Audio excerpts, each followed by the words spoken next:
Father. So, this is a very short gospel that we have heard today. So, we don't know the whole context of it because it is taken from the Gospel of Mark, chapter 3, verses 20 to 21. So, paano ba natin malalaman ang buong istorya kung ganun ka-iklit? It is a very short gospel, 2 verses only. Well, the context of it is Jesus is coming home to his native land. Normally, when we go home to our native land, it is a joyous occasion. Kung uuwi tayo sa ating mga bahay, sa ating pamilya, napakaganda karanasan. It is a beautiful experience.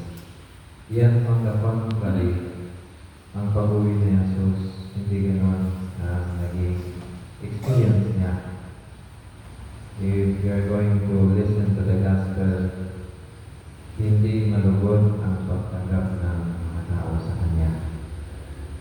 In some of the biblical scholars, they have unanimously said that all of the places na napuntahan ni Jesus, pwede siyang gumawa ng milagro maliban sa isang lugar. Saan ba yun? Meron ba kayong hint? Kung saan mayroong isang lugar na hindi siya gumawa ng milagro. Do you have the idea? Sige, question and answer portion ito. Para hindi mo magulog. Asa man? Sa iyang lugar. O asa iyang lugar? Sa Nazareth. Nga naman, ang paglantaw sa mga tao, people are still thinking of Jesus as only the son of a carpenter. And now in the gospel, there is a very strong language being used.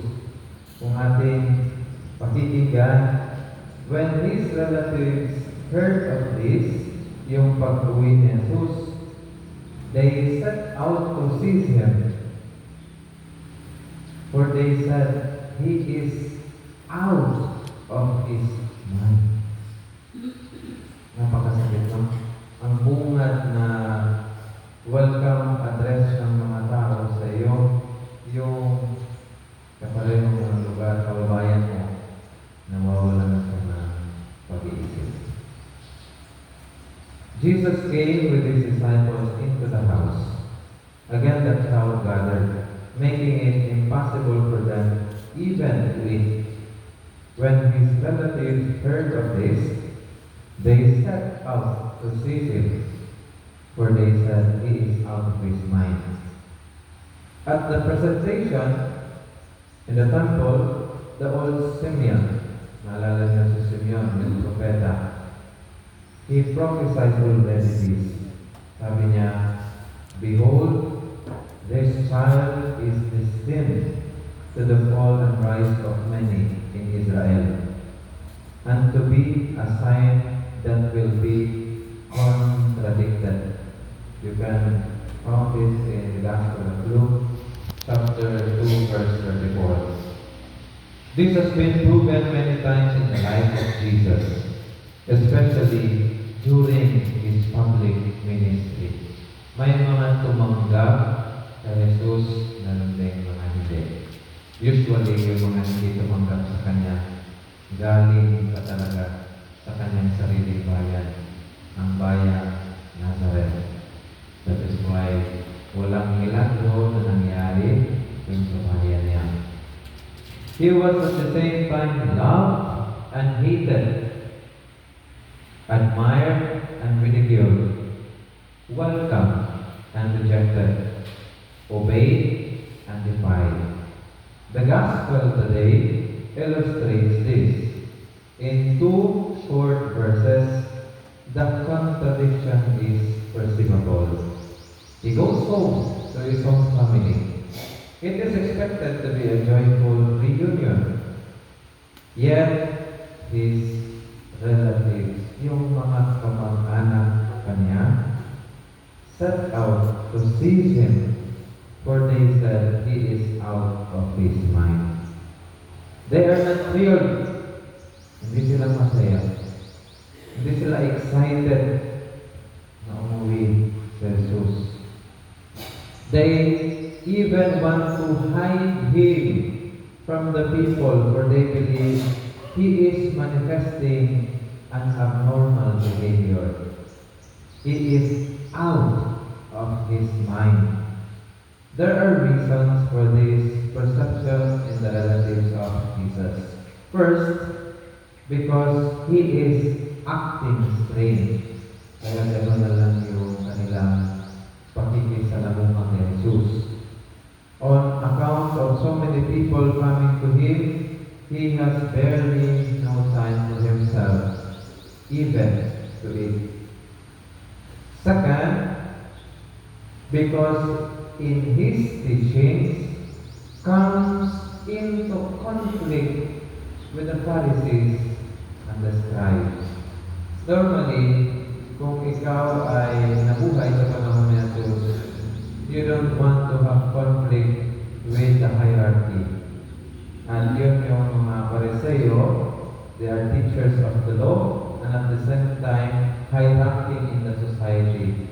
And yet, iba ang ipinamala sa ating Panginoon.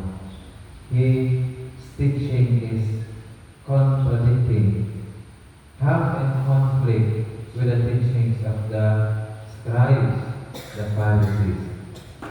Third, because he is often seen. So yung nakita nila na yung pagtuturo niya ay salungat sa pagtuturo ng mga teachers of the law, plus nakita pa nila si Jesus na palaging nakikisalamuha sa mga makasalanan.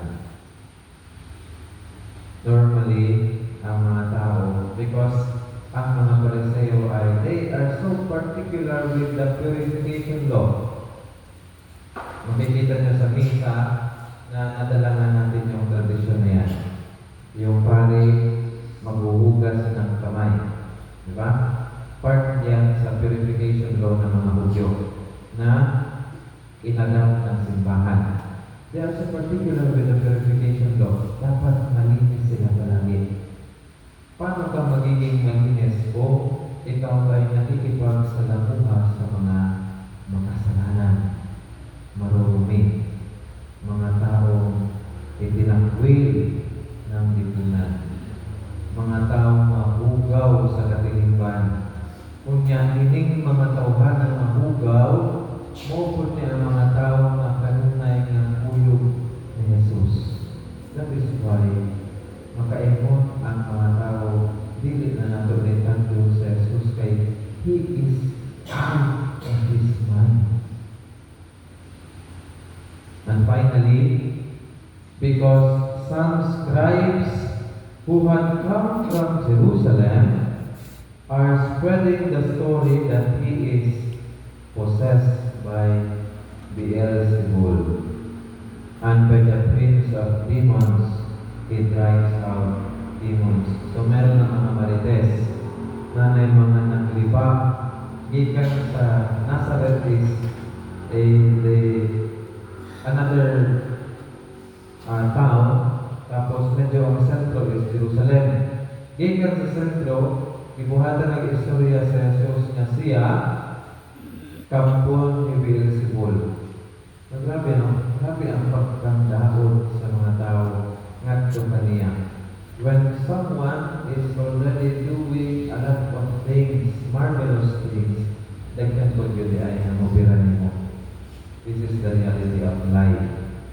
What happened in the gospel today is a prelude to his final rejection in Calvary.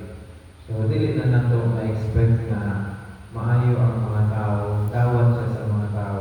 Kaya mismo sa iyang kaugaling lugar, dili kini sa dawat, samot na dito sa Kalbaryo. Ang mga tao, dili dito sa dawat.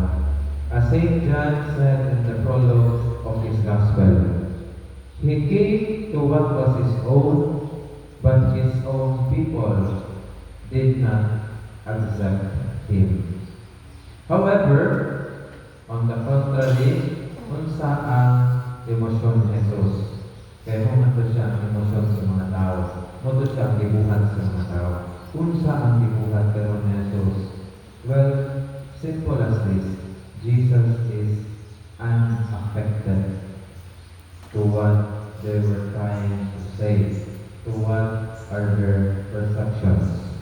He is not scared and discouraged by the accusations, rejections, and suffering he faces.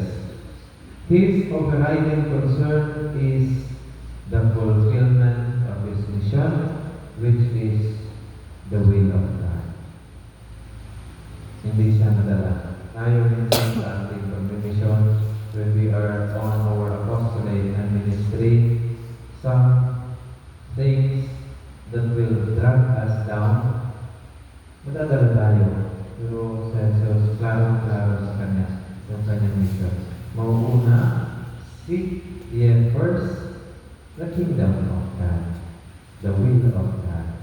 Kahit na mayroong mga contradictory sa Kanya. Very early in his life, he is already well aware of this.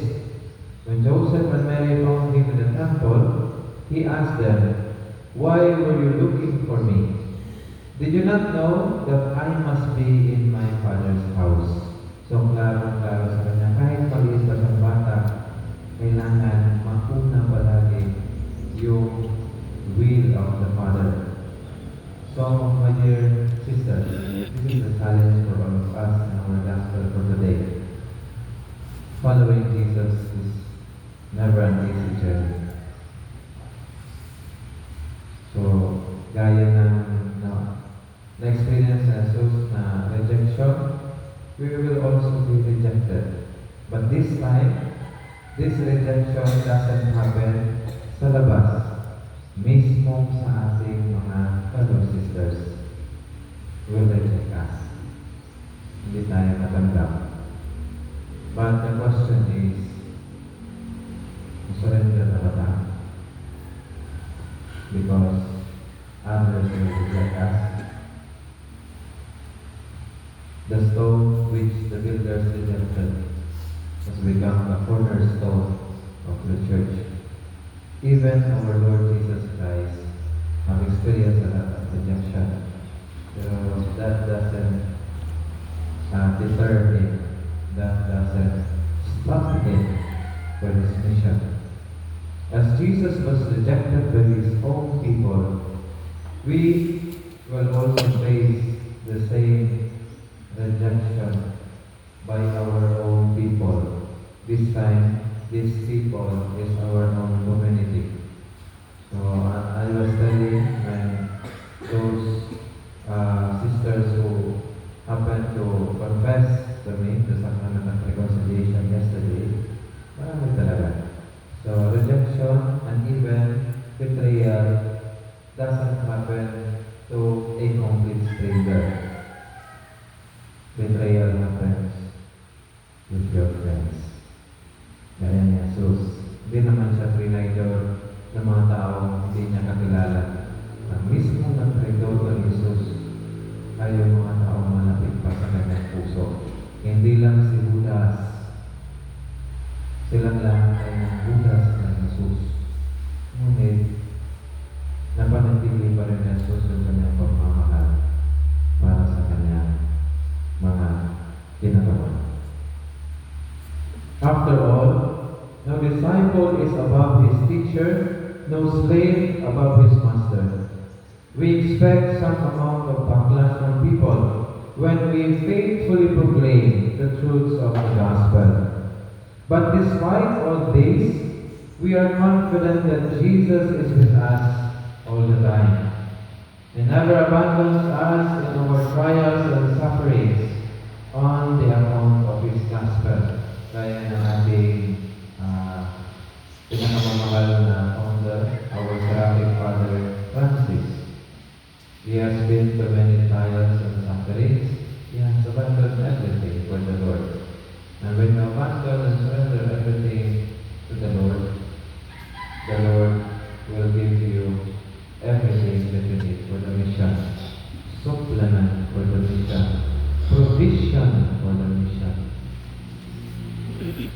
According to Saint Teresa of Calcutta, pain, suffering, and sorrow are but the kiss of Christ, a sign that you have come so close to Him that He can kiss you.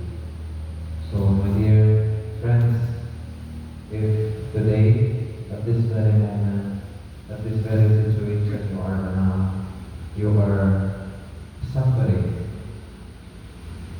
congratulations, you are near to the suffering of Christ. No? Kasi walang thrill ang buhay pag walang suffering, walang tribulations, walang trials.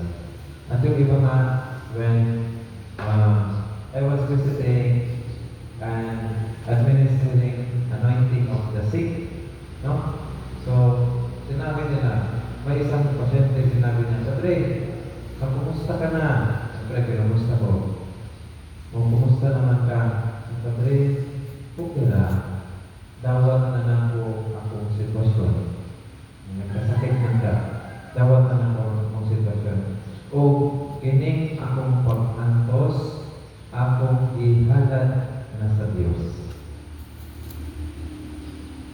Normally, kung kita pag-antos, kita na ay mga sufferings atong pagani na we blame God. Pero kini lalo kayo niyang spirituality. Ngayon siya, I have offered already to God.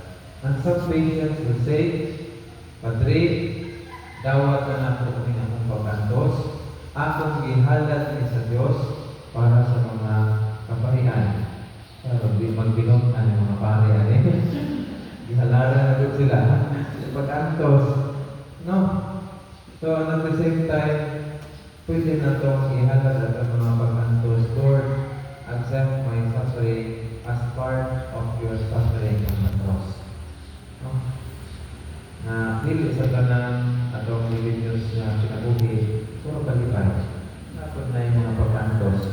But the prayer now is not, Lord, get all my problems and sufferings. Dili ang sana mo itong prayer.